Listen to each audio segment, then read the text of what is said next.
Hey everyone, how are you? My name is Mohammed. I am here to chat about my experience and how to build an end-to-end ML workflow for your teams, whether you're working on a small team or larger organizations.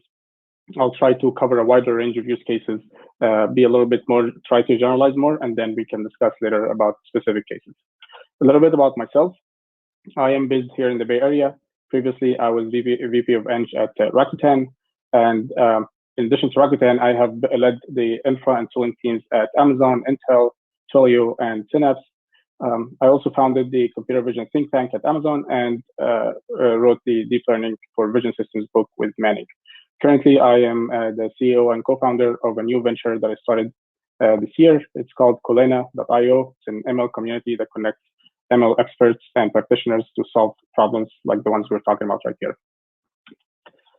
In this talk, I am going to go a little bit on a higher level, discuss what are the challenges that we're all facing. We've seen it, and I've seen it in my personal experience for several companies, and I'm sure a lot of you guys will relate with this. So I'm going to go over the challenges of operationalizing ML development in your organization, and how this leads into technical debt in your ML systems, and what are the tech giants what the tech giants are doing now to solve this problem, and compare that a little bit with what probably I'm guessing is your current setup if you are not having the solution. And I will share my observation on what are the characteristics of a good ML or AI platform from what we've seen out from these tech giants. At this point, we'll talk about our options, whether to buy or build our infrastructure. And if we decide to buy, here are the recommendations. If you decide to build, here are the recommendations. And I will drop a link at the end how to join the ML community that we're building. Before we get started, so this is a common story that we all see. Gina from O'Reilly shared a story that I'm sure we all can relate to, that somebody is saying, hey, it took me 3 weeks to develop a model, but it took me more than 12 months to deploy it, or even is not deployed yet. And Gartner last year published a report that more than 50% of ML models and projects never see the light of day. And they define the light of day as in didn't get out of the lab, right? It didn't go out to production. They didn't get ROI yet. So the reason this is really happening now is, while many ML teams, like ML as a technology, it's starting to become accessible. It's less scarce than before. Now, many ML teams are experimenting with proof of concepts, but they are still blocked in the lab, and they are blocked from operationalizing their development. And there are main reasons here that these are the main reasons, whether you're working on large enterprise, they are very obvious. The smaller teams or small startup, you'll see many of those that relate to you. Number one reason is, which is one of the biggest reasons, is it's limited data access. You see different teams have their own, they're solving this problem for themselves, building a small data lake for their data and then building that. But when the project is initiated to create some kind of data science or ML project, the first thing the data scientist is thinking about, where's the data, right? So they start thinking about, like, they spend months. If it's a larger organization or if it's a small organization, maybe weeks, but you spend months, where is the data first, right? And then once you find the data, you need to go through the process to access that. And then the second big reason is limited ML infra. And here I'm talking specifically about the hardware. So once you find the data, okay, good, I want to move this data into my environment to start developing.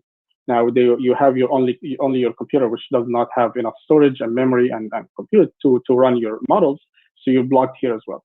Now, if you miraculously solve this, which is a very big problem for larger organizations, you find that you have your ML workflow is disconnected. There are ML workflow has a specific feature that it has different stages, from data store to data wrangling, and then you train the models and experimentation, and then you train on larger production environments, and then you deploy, and then you monitor, and then you bring back. So the workflow usually is disconnected now. It's using different technology, so there's the technology mismatch between the stages, between the different teams.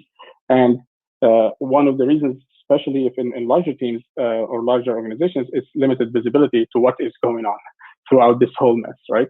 Leadership is usually out of the loop, and other teams don't know what other teams are doing, which to solve that, usually what I've seen is teams usually work on individual specific scripting projects to stitch phases or solve one of these two problems, but that does not generalize to the entire organization, which leads to a large technical debt in ML systems.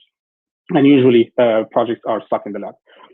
We've seen that ML engineers usually spend 50 to 70% of their time stitching these phases or maintaining technical debt.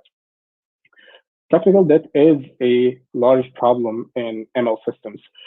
There's misconception that ML systems is write the ML algorithm and then everything will be fine. But we find out in the real world systems that it's a very small fraction of the code base is the ML code. But the required surrounding and infrastructure is huge and it's complex. And that is what we're looking at now. It's from a very popular paper, Dr. Scully and his team. They created a hidden technical debt paper discusses this specific issue. Now, what we're looking at is one system. Usually you start by configuring your problem, collecting data, feature engineering, and then the ML code piece in the middle, which is it turned out to be the easiest piece. And then they create manually, teams are creating or individuals are creating step by step for themselves. But these processes are not, or these code bases are not generalized for even the same team for the next use case and the following use case. So you end up with a lot of glue code, tons of glue code that is spread together, trying to put the phases together, and jungles of pipelines from data and everything that is probably not scalable together or so on. And the one thing that we've seen a lot that it's called dead experimental code paths. Basically, this is like it's very tempting to write a small script to finish your last piece of the project or finish the last piece of the model and deploy it, but this is not maintainable by the next person and by the next team and so on. So that is basically the common problem, which is the technical debt in ML systems. And what we've seen here is that tech giants usually invest heavily in building their own ML platforms to accelerate and manage ML development. Few examples of these companies, and just to get an idea what's going on here. The point is not really to list, probably there are tens of those. But Uber built Michelangelo, Airbnb built Big Head, and there's Facebook and Google and the rest of the companies. The list goes on. And then when you go inside these companies, you find they have been investing heavily, and it makes sense for them to invest heavily in that because they need to ship models, hundreds and hundreds and thousands of models on a daily basis.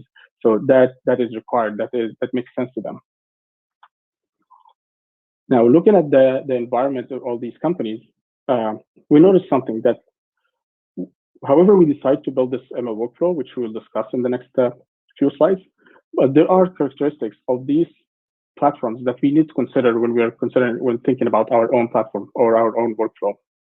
First of all, is we need to make sure that there is a streamlined workflow between we stitch the phases. I mentioned this several times in this talk, but it's super important that significantly accelerates your ML development and reduces the life cycle.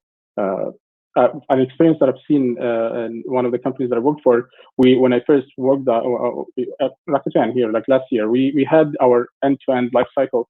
It used to take around 6 months, and we were able to, by building the right infrastructure, we took that down into 2 weeks. So, and that's a very important metric that we measure. Number two is reproducibility. You need to be able to run hundreds of experiments, let's say tens, even if you have smaller operation, then reproducibility is key, especially if you ever plan to improve or add features to your model. The model is not like software ML models. When you deploy them, it's not like software engineering where you just deploy it and then start selling it, or you're probably done here in terms of updating it. But a model, usually there are different reasons where the model drifts, and you need to the data drifts and the distribution changes, and then the model performance changes, and then you need to retrain the model, recreate features, and so on. So this means to build reproducibility to your work, it means you need to version and track all the models and its artifacts, the processing scripts, the configuration, dependencies, everything in a centralized and visible space for everybody in the team. And the third aspect is scalability. If you're likely to be updating your models on a regular basis, then you need to think carefully about scalability, and this includes what data set I need to train on, how to automate the model builds and the deployment process, how to automate the training process, and so on. And the last piece is, which is usually not paid attention to, which is the testing and monitoring. When you're done, when you deploy, I'm not here referring to the testing, evaluating the model. It's actually testing the system, the actual ML system. And then when the biggest challenge when ML systems fail, they fail silently. It doesn't mean there's a bug. It just gives you wrong predictions, gives you wrong output, and then you wouldn't know that. So like examples like the data drift that I mentioned before, or some adversarial attacks or some other issues that you see. So they fail silently. And then instead of waiting until things go terribly wrong, then you should prepare and set up a system that has a robust and testing infrastructure to safeguard these models from that destiny. Now, before we jump into what are our options, right? Like we talked about how things are happening and what are the challenges to adopt ML or operationalize ML in your environment. And we talked about what the tech giants are doing, and these are the characteristics of the platforms that they built. Now, I can guess here without even I'm sure a lot of you guys will relate to this, that your current setup here, unless you work for one of these tech giants, then the chances are you have spent months building your current pipeline, and it looks as follows. You have your storage, whether on AWS or GCP or even different cloud provider or even your on-prem, but you have somewhere you have your storage, and then you bought new servers to run ML training on it, if you have that or not, or you're using AWS and GCP, and then you have your dev environment. It could be Jupyter Notebook or another text editor, and you have your Docker image. So you set up your dev environment, and then if you want to deploy that, then you probably are on your own. You're building your own REST API services, or using even Lambda services and AWS or other services. So you have to do that on your own to serve your model. And then if you are doing few models a month, then you probably, with experimentations, then you probably want to save this model somewhere to come back to it and retrain or fork out or do something. Then I can guess that you most probably you're putting it some kind of file structure on S3 or some kind of storage, or even your local machine, when probably created a naming convention, says like model A ResNet, and then you had the date, and then you maybe add the name of the customer, sometimes add teams usually start creating naming conventions to know how to pick up the model again after a few months. And a lot of custom scripting and manual work that you're actually handing off through email and through Slack, the data and so on, or bots and so on. So that is probably your current setup. And now that could work. It's unblocked, theoretically. It can work. It takes a long time to get from A to Z, but it will not scale. If you're shipping models, 2 or 3 models a month, you have few customers, it's easy. It becomes very easy to make a lot of mistakes. And if it gets even worse, if you have more than 2 or 3 ML engineers, the collaboration between them gets impossible very quickly. So at this point here, if we agree that this is a problem, and then we have we've seen what the big tech giants are doing, they have their own platforms. Now, what do we do here? Like you're starting in either a new job or a new company, or even your current, you want to operationalize your ML development in a way that is scalable, and you think about all these problems proactively before problems happen. So we probably have one of 2 options: buy the platform or build it. And now here, the buy means doesn't necessarily like you actually buy. It's mostly mean like getting subscription of other companies that are doing this or one way or another. So there is no free lunch here at this point. Like there's no, like if you guys are familiar with the free lunch theorem, where it's like there's no one rule that fits all. At this point, it's really based on your use case. But so I'm gonna try to give you like a super generic answer. Give you some things to think about, to consider, and then I'm happy to chat after this. Reach out, and we can connect and talk about specific use cases. But first, you need to think about, okay, if I am going to build a platform, how long is it going to take to get started? Like I need to start building AI products now. How long is it going to take? Chances are you expected you to take 3 to 6 months, assuming that you spun up the team already. Like if you don't have a team for it, then probably it's going to take longer. But I'm assuming that you have a few engineers that can build it for you. then you probably is gonna then be starting to kick off the project now. Probably is going to take around 3 to 6 months, as opposed to if you go to with vendors and companies that have their platform, you can be up and running within minutes. As a matter, it's as fast as just setting up your account. If you're building, you probably want to spin up a team, like I mentioned. Let's say it's around 4 to 8 people if you're talking about small to medium ML operations. To build a platform for your team. And if you're buying, you probably don't need anything else unless you have super specific, unique cases, unique workflows. So you probably need half of the engineering time, or one engineer to manage the full life cycle. Given that you have to build a team and you have to build your own tooling, then the annual investment expected if you're building is somewhere around 500K to 3 million. Again, this is just to build something to unblock your team and operationalize it. And as opposed to if you're buying, there are different vendors. There are tons of vendors out there. It takes from around 3K per subscription to 10, some more that we can discuss later. But one thing that I keep thinking about, and I had the same choice at Rakuten, I was hired as the VP of Eng to enable AI development. So one thing you start thinking about, okay, what is the opportunity cost here? If I am building it, then probably if I'm investing this amount of money, so 4 to 8 people are not going to build you the state of the art, obviously, because these companies are investing millions and millions of dollars to build their infrastructure. So at this point here, you're probably going to be a few steps behind the state of the art, whatever state of the art in the infrastructure. And another thing that I thought about is you probably will have divided attention. If you am I building a platform to sell the platform, or I need the platform to build something to sell? So now at this point, you want to think about your attention here and the problems that come with actually building your own product, as opposed to focusing on your critical path, focus on your business, and then don't need to worry about this infra piece. This comes again by a result of everything we said. The ROI, it's basically, usually if you're building, the ROI of these initiatives are low because you're building a model this is the investment that you made is going into your cost for this process, as opposed to just focusing all your investment on AI engineering, ML engineering, collecting the data, different aspects than the infrastructure. Now, so again, as a generic, I cannot give like a super detailed specific advice at this point, because every case is different. But these are the points that you want to consider. And then, unless your core comparative advantage is in the platform, or is you want to own your own IP of the platform, or you're selling the IP for some reason, or you have some really hard, unique workflow, then probably it's better to find a subscription or a platform to buy. Now, if you decide to go that route, the buying route, then take a look at there are, again, like tons of other companies other than the big ones, but take a look at AWS SageMaker. They launched a year and a half ago, and Azure ML Studio, IBM Watson. Depends again on your use cases. I here said most suited for traditional ML use cases.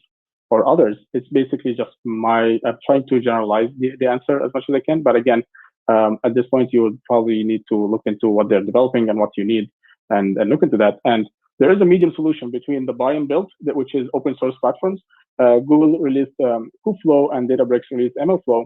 They can cover good amount of the workflow for you. But again, it requires, because it's open source, it requires a little bit of investment from your end to actually implement these platforms in your environments. Now, if you decide to go with the other route, you find it makes more sense for you to build your own platform. Here's what we did for you here. So based on our experience, we've seen like what are all the platforms out there, right? Whether you've got private platforms for the internal to the company, or platforms that are subscription model. And here's the template that we were suggesting as like an end-to-end ML stack, right? If you're thinking about that, think about these components. And I highlighted the yellow ones as these are the platform. These are the components that probably are more critical path to unblock the flow. And then you probably want to think about those first, and then the next steps are the other blockers. So first thing here, I'm going to move my mouse here. First thing, look at the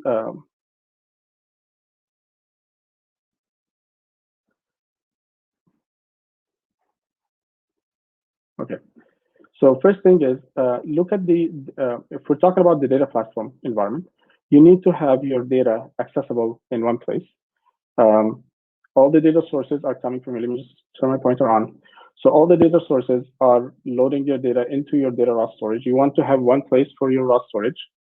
And then the reason for this, you want to have one place for all your data needs for your engineers to just access this data. So these could be external sources or internal sources. Just create some kind of centralized raw storage. And here's try. You don't have to do any processing until it lands in the stage. And then consider at later stages that you have tier two, which is a curated storage, probably a little bit of aggregation and cleaning and cleansing for the data here, and feature store. The reason here for you need to consider to have feature store that different teams, and this is super valuable, by the way, different teams are building different features, and then you don't have to rebuild different, they spend months building features. Like you see, an example of a feature that customer behavior, right? So you can have to build the customer behavior feature, they linked and joined several and did a lot of calculations for different tables, and they created one column that's called customer behavior. Then this is something that you want to use all the time. So that saves months for other development. So feature store, and then model registry, which saves the models and version them for you and their artifacts. So consider these pieces in your data platform. Consider a tool that is for data discovery. There are tons of, again, for everything here, there are many options.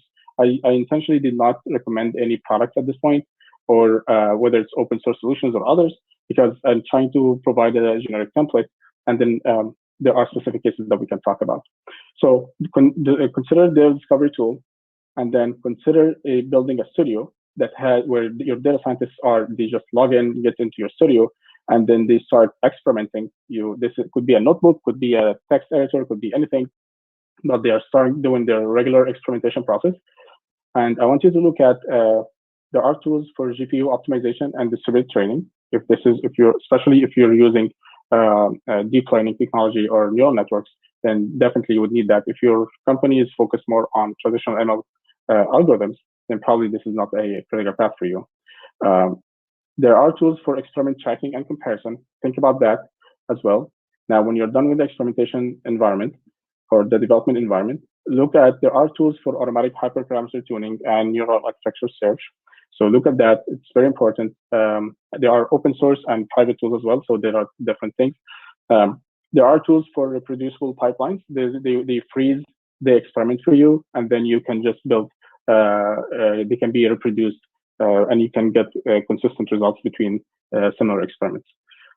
Model catalog, you want to save your models in a place, again, like versioning, that usually loads its data from model registry. And then when you're serving, look at serving services. There are tons of those online or batch serving. It depends on what kind of inference you need for your product.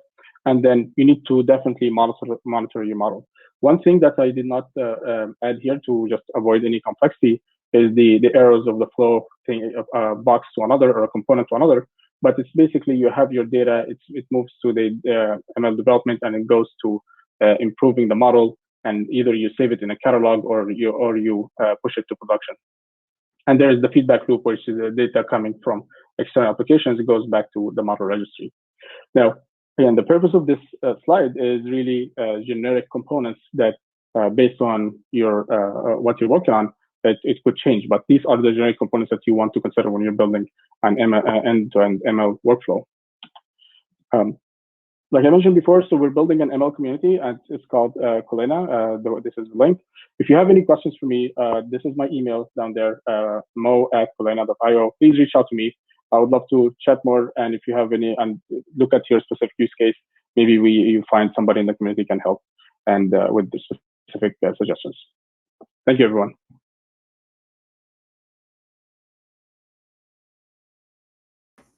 All right. Thanks so much, Mohammed. We do have a question in the chat for you to get things kicked off. And it is referring back to the build versus buy slide. Arena's looking for a little bit more detail on where your numbers came from. Well, thanks, Sam. Thanks for having me. I'm excited to talk to everyone. I'm looking at my slides here. So numbers I have the time to start. That's I don't know if we can show the slide here, but basically I don't have much numbers. If Irina can just message me, message here if she wants more details. But the numbers I have is the start time. I'm trying to say the start time from 3 to 6 months is basically you have a team now and they are kicking something off. You can start developing ML models after 3 months on like a bare minimum skeleton of what the ML platform is. If you're thinking about like ML end to end. So that's the 3 to 6 months. Obviously, they're dependent, like all the numbers, the time to start, there you go.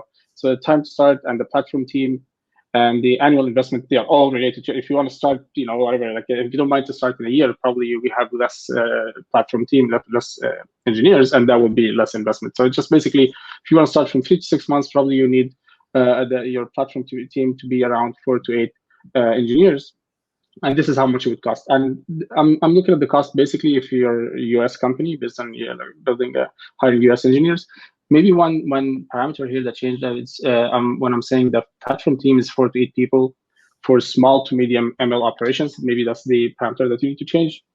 So the way that I quantify small to medium or an ML operation is basically how often you want to do two things. How often or how much experimentations your team is doing, and how often your team wants to go through let's say 0 to production for your ML products. This basically, if you're shipping one ML product a month, probably that is low. That's low ML operation.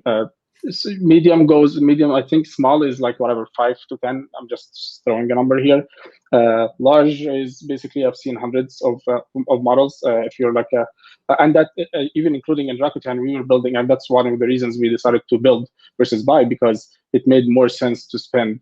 We had large operations, so it made more sense to spend on our platform as opposed to spending whatever $10,000 for subscriptions for each body. So that's what I meant by small to medium, is basically how often you're building models and shipping to production. Got it. So it sounds like the numbers that you're presenting here are your estimates as opposed to coming from a report that we might be able to find. Yeah, actually, this is I'm posting a report about that. Oh, great. Maybe in a week or two on Collena. The reason here, but the thing is, I think the number goes back from a report of how defining what is an ML operation and what is small, medium, large, and examples with a lot of companies, and then backwards to okay, this is the kind of team that you need to have to build your platform, and that's how much it would cost. Awesome. Well, Mohammed, thanks so much for joining us and presenting here at TWiMLCon.